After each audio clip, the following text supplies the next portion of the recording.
says, I fell in love with books because my mom used to drop me off on Saturday mornings at the library, and she told me, stay here until you find something to read.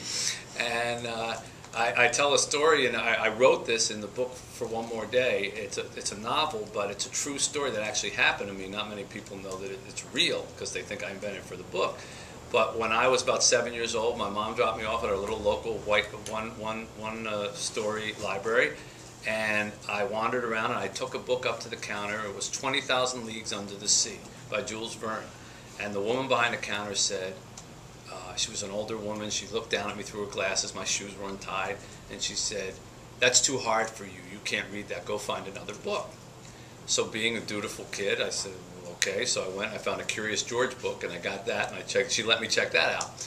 And I came out the door, I got into the car, my mother picked me up as she always did, and she looked over, she saw the Curious George book, and she said, haven't you read that book 10 times?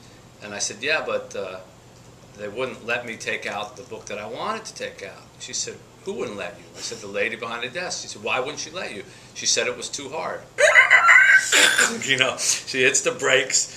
She goes marching back in with holding my elbow in the book, and she marches up to the desk and she says, are you the woman who told my son that a book was too hard for him to read? And she said, but, never tell a child a book is too hard for him to read, and never this child, you know. And she said, where's the book? And the librarian just like took it, put it in. My mother just grabbed it and put it in my arms. I think we stole it, actually. I don't think we ever even checked it out. And we went home, and it actually was too hard for me, but I read it from beginning to end because I saw my mother was passionate about reading, and I learned by her side in that moment how important the idea of reading a book was.